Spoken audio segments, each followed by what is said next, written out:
ಪುಂಡಿ ಪಲ್ಯ ಚಟ್ನಿಗೆ ಬೇಕಾಗಿರುವ ಪದಾರ್ಥಗಳು. ಪುಂಡಿ ಪಲ್ಯ ನಾನು 2 ಕಟ್ಟಷ್ಟು ಪುಂಡಿ ಪಲ್ಯ ತೊಗೊಂಡಿದ್ದೀನಿ. ಅದನ್ನು ಕ್ಲೀನಾಗಿ ತೊಳೆದು ಇಟ್ಕೊಂಡಿದ್ದೀನಿ. ಹಾಗೆಯೇ ಒಗ್ಗರಣೆಗೆ ಎಣ್ಣೆ, ಪುಂಡಿ ಪಲ್ಯನ ಸಣ್ಣದಾಗಿ ಕಟ್ ಮಾಡಿ ಇಟ್ಕೋಬೇಕು. ಹಸಿಮೆಣಸಿನ್ಕಾಯಿ ನಿಮಗೆ ಖಾರ ಜಾಸ್ತಿ ಬೇಕಂದ್ರೆ ಇನ್ನೂ ಸ್ವಲ್ಪ ಜಾಸ್ತಿ ತೊಗೋಬೋದು. ಟೊಮೊಟೊ ನಾನು ಮೀಡಿಯಮ್ ಸೈಜು 2 ಟೊಮೊಟೊ ತೊಗೊಂಡಿದ್ದೀನಿ. ಟೊಮೊಟೊನ ಈ ಥರ ಕಟ್ ಮಾಡಿ ಇಟ್ಕೊಂಡಿದ್ದೀನಿ. ನಾನು ಒಂದು ಮೀಡಿಯಮ್ ಸೈಜು ಉಳ್ಳಾಗಡ್ಡಿ ತೊಗೊಂಡಿದ್ದೀನಿ. ಅದನ್ನು ಈ ಥರ ಸಣ್ಣದಾಗಿ ಕಟ್ ಮಾಡಿ ಇಟ್ಕೊಂಡಿದ್ದೀನಿ. ಕರಿಬೇವು, 1 ಗಡ್ಡೆಯಷ್ಟು ಬೆಳ್ಳುಳ್ಳಿ ತೊಗೊಂಡಿದ್ದೀನಿ. ಸಿಪ್ಪೆ ತೆಗೆದು ಇಟ್ಕೊಂಡಿದ್ದೀನಿ. ಒಣಮೆಣಸಿನ್ಕಾಯಿ, ಶೇಂಗಾ ಬೀಜ, ಮೆಂತ್ಯಕಾಳು, ಕೊತ್ತಂಬರಿ ಬೀಜ, ಜೀರಿಗೆ, ಕಡಲೆಬೇಳೆ, ಅರಿಶಿನ ಪುಡಿ, ಉಪ್ಪು, ಸಾಸಿವೆ, ಜೀರಿಗೆ, ಹಿಂಗುವ. ಈಗ ಪುಂಡಿ ಪಲ್ಯನ ಸಣ್ಣದಾಗಿ ಕಟ್ ಮಾಡಿ ಇಟ್ಕೊಂಬಿಡೋಣ. ಯಾಕಂದರೆ ನಾವು ಮಿಕ್ಸಿಗೆ ಹಾಕಿ ರುಬ್ಕೊಳಲ್ಲ, ಇದನ್ನು ಆಯಿಲಲ್ಲೇ ಫ್ರೈ ಮಾಡ್ಕೋಬೇಕು ಮೆತ್ತಗೆ. ಅದಕ್ಕೆ ನಾನು ಸಣ್ಣದಾಗಿ ಕಟ್ ಮಾಡ್ಕೊತೀನಿ. ನೀವು ಬೇಕಂದರೆ ಹಾಗೆ ಹಾಕ್ಕೋಬೋದು.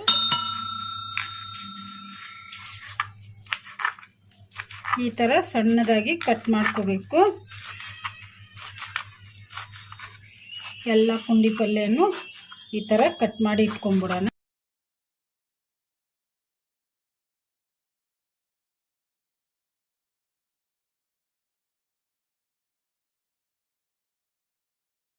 ಇದನ್ನು ಒಂದು ಪಾತ್ರೆಗೆ ತಕ್ಕೊಂಬಿಡೋಣ. ಪುಂಡಿ ಪಲ್ಯನ ಈ ಥರ ಸಣ್ಣದಾಗಿ ಕಟ್ ಮಾಡಿ ಇಟ್ಕೊಂಡಿದ್ದೀನಿ. ಈಗ ಇದನ್ನು ಒಂದು ಸೈಡಿಗೆ ಇಟ್ಕೊಂಬಿಡೋಣ. ನಾನು ಸ್ಟವ್ ಆನ್ ಮಾಡ್ಕೊಂಡು ಒಂದು ಕಡಾಯಿ ಇಟ್ಕೊಂಡಿದ್ದೀನಿ. ಕಡಾಯಿಗೆ 1 ಸ್ಪೂನಷ್ಟು ಎಣ್ಣೆ ಹಾಕಿಟ್ಟಿದ್ದೀನಿ. ಈಗ ಎಣ್ಣೆ ಕೂಡ ಬಿಸಿಯಾಗಿದೆ. ಈಗ ಇದಕ್ಕೆ ಒಂದು ಸ್ವಲ್ಪ ಮೆಂತ್ಯಕಾಳು ಹಾಕೋಣ. ಜಾಸ್ತಿ ಹಾಕಕ್ಕೆ ಹೋಗ್ಬೇಡ್ರಿ, ಸಾಕು. ಒಂದು 10 ಕಾಳಷ್ಟು ಹಾಕ್ಕೊಂಡ್ರೆ ಸಾಕು. ಜಾಸ್ತಿ ಹಾಕ್ಬಿಟ್ರೆ ಕಹಿ ಬಂದ್ಬಿಡ್ತತಿ. ಕಲಿಸ್ಕೊಂಬಿಡೋಣ. ಈಗ ಮೆಂತ್ಯಕಾಳು ಫ್ರೈ ಆಗಿದಾವಲ್ಲ, ಒಂದು ಸ್ವಲ್ಪ ಕೆಂಪಗಾಗಿದ್ದಾವೆ. ಈಗ ಇದಕ್ಕೆ ನಾವು ಶೇಂಗಾ ಬೀಜ ಹಾಕೋಣ. ಕಲಿಸ್ಕೊಂಬಿಡೋಣ. ಈಗ ಶೇಂಗಾ ಬೀಜ ಕೂಡ ಫ್ರೈ ಆಗಿದಾವಲ್ಲ, ಈಗ ಇವನ್ನ ಒಂದು ಪ್ಲೇಟಿಗೆ ತಕ್ಕೊಂಬಿಡೋಣ. ಈಗ ಅದೇ ಕಡಾಯಿ ತೊಗೊಂಡಿದ್ದೀನಿ. ಈಗ ಇದಕ್ಕೆ ಕೊತ್ತಂಬರಿ ಬೀಜ ಹಾಕೋಣ. ಒಂದು 2 ಸ್ಪೂನಷ್ಟು ಕಲಿಸ್ಕೊಂಬಿಡೋಣ. ಕೊತ್ತಂಬರಿ ಬೀಜ ಕೂಡ ಕೆಂಪಗಾಗೋವರೆಗೂ ಫ್ರೈ ಮಾಡ್ಕೊಂಬಿಡೋಣ. ಕೊತ್ತಂಬರಿ ಬೀಜ ಕೂಡ ಒಂದು ಸ್ವಲ್ಪ ಫ್ರೈ ಆಗಿದಾವಲ್ಲ, ಈಗ ಇದಕ್ಕೆ 1 ಸ್ಪೂನಷ್ಟು ಜೀರಿಗೆ ಹಾಕೋಣ. ಕಲಿಸ್ಕೊಂಬಿಡೋಣ. ಈಗ ಜೀರಿಗೆ, ಕೊತ್ತಂಬರಿ ಬೀಜ ಕೂಡ ಫ್ರೈ ಆಗಿದ್ದಾವೆ. ಈಗ ಇವನ್ನ ಒಂದು ಪ್ಲೇಟಿಗೆ ತಕ್ಕೊಂಬಿಡೋಣ. ಮತ್ತು ಅದೇ ಕಡಾಯಿ ತೊಗೊಂಡಿದ್ದೀನಿ. ಕಡಾಯಿಗೆ 1 ಸ್ಪೂನು ಎಣ್ಣೆ ಹಾಕಿಟ್ಟಿದ್ದೀನಿ. ಈಗ ಇದಕ್ಕೆ 1-2 ಸ್ಪೂನು ಕಡಲೆಬೇಳೆ ಹಾಕೋಣ. ಕಲಿಸ್ಕೊಂಬಿಡೋಣ. ಕಡಲೆಬೇಳೆ ಕೂಡ ಒಂದು ಸ್ವಲ್ಪ ಕೆಂಪಗಾಗೋವರೆಗೂ ಫ್ರೈ ಮಾಡ್ಕೊಂಬಿಡೋಣ. ಈ ಥರ ಕಲಿಸ್ಕೊಂತ ಫ್ರೈ ಮಾಡ್ಕೊಂಬಿಡೋಣ. ಇವನ್ನೆಲ್ಲ ಮೀಡಿಯಮ್ ಫ್ಲೇಮಲ್ಲೇ ಫ್ರೈ ಮಾಡ್ಕೋಬೇಕು. ಈಗ ಕಡಲೆಬೇಳೆ ಕೂಡ ಕೆಂಪಗೆ ಫ್ರೈ ಆಗಿದಾವಲ್ಲ, ಈಗ ಇದನ್ನು ಒಂದು ಪ್ಲೇಟಿಗೆ ತಕ್ಕೊಂಬಿಡೋಣ. ಈಗ ನಾನು ಮತ್ತೆ ಅದೇ ಕಡಾಯಿ ತೊಗೊಂಡಿದ್ದೀನಿ. ಈಗ ಇದಕ್ಕೆ ನಾವು ಕ್ಲೀನಾಗಿ ತೊಳೆದು ಇಟ್ಕೊಂಡಿದ್ವಲ್ಲ ಹಸಿಮೆಣಸಿನ್ಕಾಯಿ, ಈಗ ಇವನ್ನು ಹಾಕೋಣ. ಕಲಿಸ್ಕೊಂಬಿಡೋಣ. ಮೀಡಿಯಮ್ ಫ್ಲೇಮಲ್ಲೇ ಫ್ರೈ ಮಾಡ್ಕೊಂಬಿಡೋಣ. ಹಸಿಮೆಣ್ಸಿನ್ಕಾಯಿ ಜಾಸ್ತಿ ಇದ್ದಾವೆ ಅಂದ್ಕೋಬೇಡಿ, ಸ್ವಲ್ಪ ಜಾಸ್ತಿನೇ ತೊಗೊಂಡಿದ್ದೀನಿ ನಾನು. ಯಾಕೆಂದರೆ ಪುಂಡಿ ಪಲ್ಯ ಹುಳಿ ಇರ್ತೈತಲ್ಲ, ಅದಕ್ಕೆ ನಾನು ಒಂದು ಸ್ವಲ್ಪ ಖಾರ ಜಾಸ್ತಿ ಇದ್ದರೆ ಚೆನ್ನಾಗಿರ್ತೈತಿ ಅಂತ ನಾನು ಒಂದು ಸ್ವಲ್ಪ ಹಸಿಮೆಣ್ಸಿನ್ಕಾಯಿ ಜಾಸ್ತಿ ತೊಗೊಂಡಿದ್ದೀನಿ. ನೀವು ಖಾರ ಕಡಿಮೆ ಬೇಕಪ್ಪ ಅಂದರೆ ಸ್ವಲ್ಪ ಕಡಿಮೆ ಮಾಡ್ಕೊಂಬಿಡಿ. ಈ ಥರ ಕಲಿಸ್ಕೊಂತ ಫ್ರೈ ಮಾಡ್ಕೊಂಬಿಡೋಣ. ಈಗ ಇದಕ್ಕೆ 1 ಸ್ಪೂನ್ ಎಣ್ಣೆ ಹಾಕಿ ಫ್ರೈ ಮಾಡ್ಕೊಂಬಿಡೋಣ.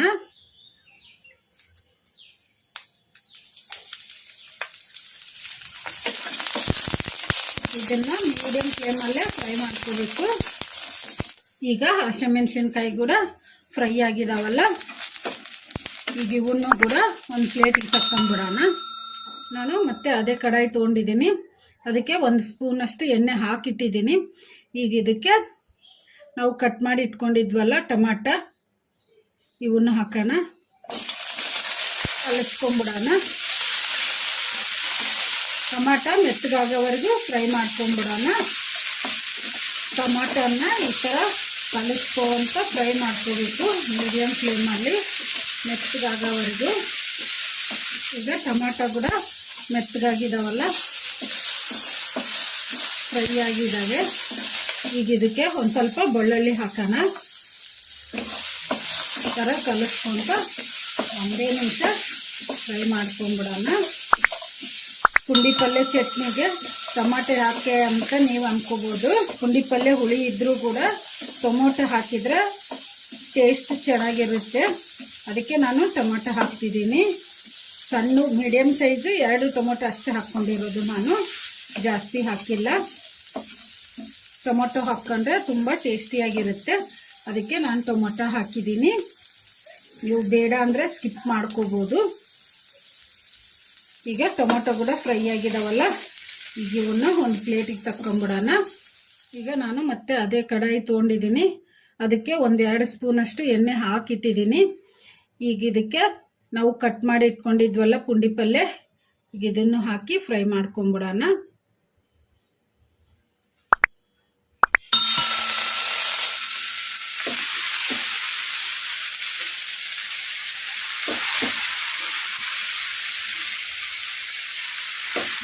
ಈಗ ಕಲಿಸ್ಕೊಂಬಿಡೋಣ.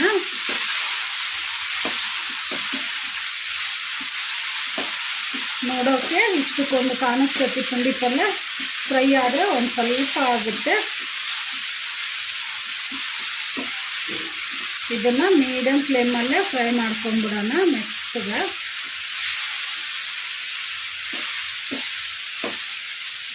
ಈ ಥರ ಕಲಿಸ್ಕೊಂತಾನೆ ಫ್ರೈ ಮಾಡ್ಕೊಂಬಿಡೋಣ.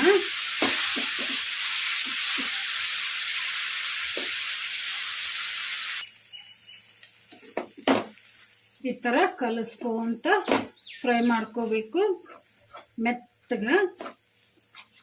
ಇದರಲ್ಲೇ ಮೆತ್ತಗಾಗಬೇಕು, ಯಾಕೆಂದರೆ ಪುಂಡಿ ಪಲ್ಯನ ನಾವು ಮಿಕ್ಸಿಗೆ ಹಾಕೋದಿಲ್ಲ. ಪುಂಡಿ ಪಲ್ಯನ ಮಿಕ್ಸಿಗೆ ಹಾಕ್ಕೊಂಬಿಟ್ರೆ ಟೇಸ್ಟ್ ಚೆನ್ನಾಗಿರಲ್ಲ, ಅದಕ್ಕೆ ನಾವು ಇದೇ ಥರ ಕಲಿಸ್ಕೊಂತ ಫ್ರೈ ಮಾಡ್ಕೋಬೇಕು. ಈ ಥರ ಮಾಡ್ಕೊತ ಫ್ರೈ ಮಾಡ್ಕೊಂಬಿಡೋಣ. ಒಂದು ಸ್ವಲ್ಪ ಜಾಸ್ತಿ ಡ್ರೈ ಆಗಿಬಿಟ್ರೆ ಒಂದು ಸ್ವಲ್ಪ ನೀರು ಹಾಕ್ಕೋಬೋದು.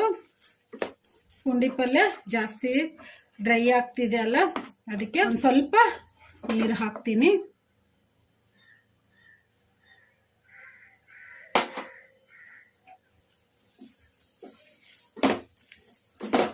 ಈಗ ಪುಂಡಿ ಪಲ್ಯ ಕೂಡ ಮೆತ್ತಗೆ ಫ್ರೈ ಆಗಿದೆ. ಈಗ ಇದಕ್ಕೆ ಒಂದು ಸ್ವಲ್ಪ ಉಪ್ಪು ಹಾಕೋಣ.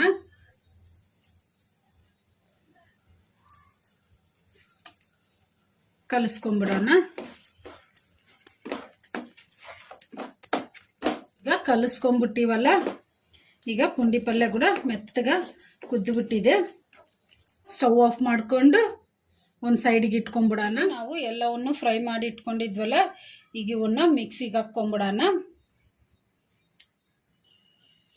ಈಗ ನಾನು ಒಂದು ಮಿಕ್ಸಿ ಜಾರ್ ತೊಗೊಂಡಿದ್ದೀನಿ.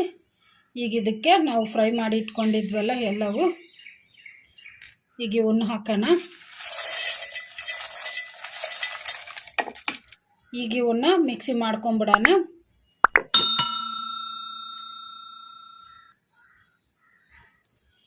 ಈಗ ಮಿಕ್ಸಿ ಮಾಡ್ಕೊಂಡಿವಲ್ಲ, ಮುಚ್ಚಳ ತೆಗೆದು ನೋಡೋಣ.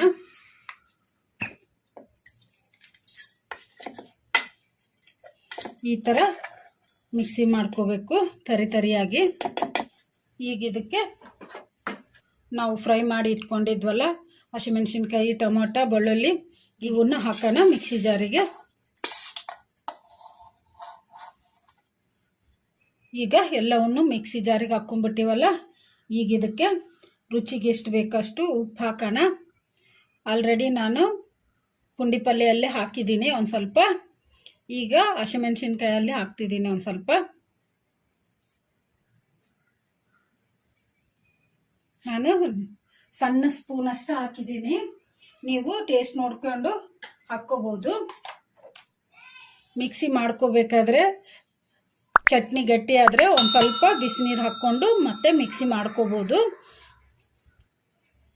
ಈಗ ಮಿಕ್ಸಿ ಮಾಡ್ಕೊಂಬಿಡೋಣ.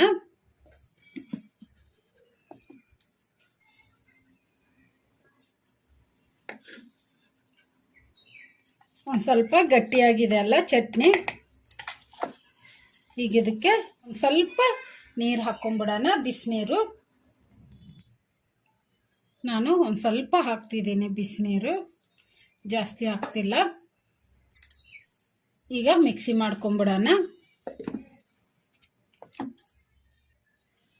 ಈಗ ಚಟ್ನಿ ಮಿಕ್ಸಿ ಮಾಡ್ಕೊಂಡಿವಲ್ಲ, ಈಗ ಮುಚ್ಚಳ ತೆಗೆದು ನೋಡೋಣ.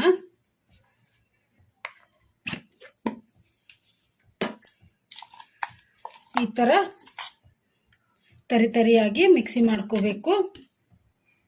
ಈಗ ಇದನ್ನು ನಾವು ಪುಂಡೆ ಪಲ್ಯನ ಫ್ರೈ ಮಾಡ್ಕೊಂಡಿವಲ್ಲ, ಈಗ ಅದ್ರಾಗ ಮಿಕ್ಸ್ ಮಾಡ್ಕೊಂಬಿಡೋಣ. ಈಗ ಪುಂಡಿ ಪಲ್ಯಗೆ ನಾವು ಮಿಕ್ಸಿ ಮಾಡಿ ಇಟ್ಕೊಂಡಿದ್ವಲ್ಲ, ಇದನ್ನು ಈ ಪುಂಡಿ ಪಲ್ಯಗೆ ಹಾಕೋಣ, ಕಲಿಸ್ಕೊಂಬಿಡೋಣ. ಈಗ ಚೆನ್ನಾಗಿ ಮಿಕ್ಸ್ ಆಗೋವರೆಗೂ ಕಲಿಸ್ಕೋಬೇಕು. ಪುಂಡಿ ಪಲ್ಯ ಚಟ್ನಿಯನ್ನು ಚೆನ್ನಾಗಿ ಕಲಿಸ್ಕೊಂಬಿಟ್ಟಿವಲ್ಲ, ಈಗ ಇದಕ್ಕೆ ನಾವು ಕಟ್ ಮಾಡಿ ಇಟ್ಕೊಂಡಿದ್ವಲ್ಲ ಉಳ್ಳಾಗಡ್ಡಿ, ಈಗ ಇವನ್ನು ಹಾಕೋಣ. ಹಸಿ ಉಳ್ಳಾಗಡ್ಡಿ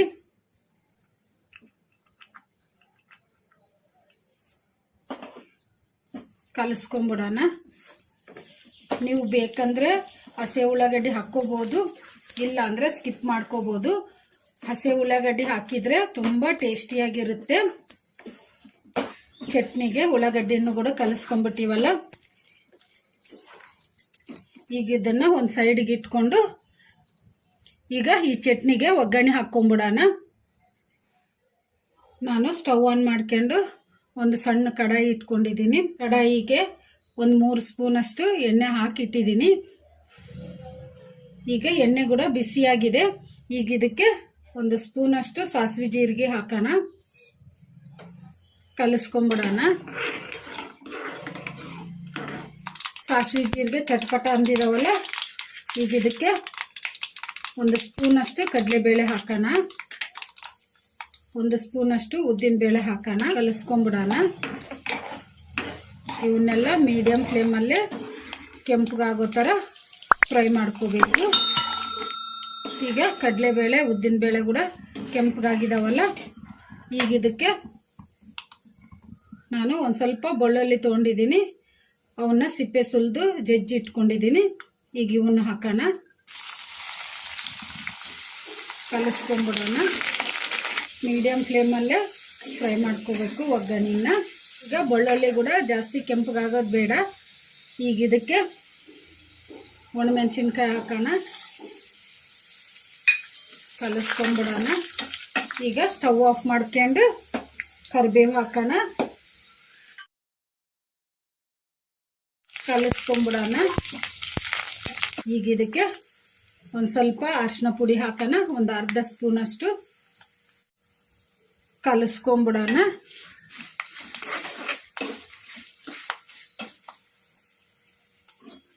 ಹಾಗೇನೆ ಒಂದು ಸ್ವಲ್ಪ ಹಿಂಗೆ ಹಾಕೋಣ. ನೀವು ಬೇಕಂದ್ರೆ ಹಾಕ್ಕೋಬೋದು, ಇಲ್ಲಾಂದರೆ ಸ್ಕಿಪ್ ಮಾಡ್ಕೋಬೋದು. ಹಿಂಗೆ ಹಾಕಿದರೆ ತುಂಬ ಟೇಸ್ಟಿಯಾಗಿರುತ್ತೆ. ಈಗ ಒಗ್ಗರಣೆ ರೆಡಿಯಾಗಿದೆ ಅಲ್ಲ, ಈಗ ಇದನ್ನು ಪುಂಡಿ ಪಲ್ಯ ಚಟ್ನಿಗೆ ಒಗ್ಗರಣೆ ಹಾಕ್ಕೊಂಬಿಡೋಣ. ಈಗ ಚಟ್ನಿಗೆ ಒಗ್ಗರಣೆ ಹಾಕ್ಕೊಂಬಿಟ್ಟಿವಲ್ಲ, ಈಗ ಇದನ್ನು ಕಲಿಸ್ಕೊಂಬಿಡೋಣ. ಚಟ್ನಿ ಎಲ್ಲ ಕಲಿಸ್ಕೊಂಬಿಟ್ಟಿವಲ್ಲ, ಈಗ ಪುಂಡಿ ಪಲ್ಯ ಚಟ್ನಿ ರೆಡಿಯಾಗಿದೆ. ಸರ್ವ್ ಮಾಡ್ಕೊಂಬಿಡೋಣ.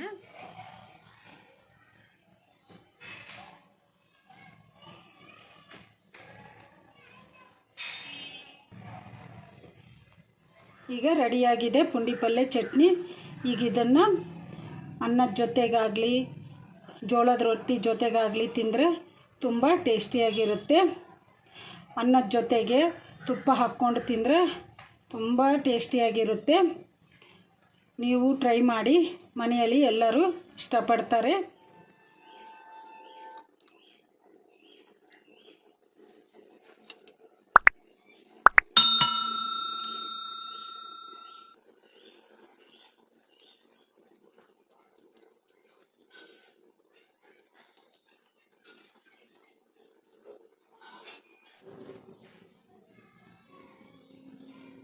ಈ ವಿಡಿಯೋ ನಿಮಗೆ ಇಷ್ಟ ಆದರೆ ನನ್ನ ಚಾನಲನ್ನು ಸಬ್ಸ್ಕ್ರೈಬ್ ಮಾಡಿ, ಲೈಕ್ ಮಾಡಿ, ಶೇರ್ ಮಾಡಿ, ಕಮೆಂಟ್ ಮಾಡಿ.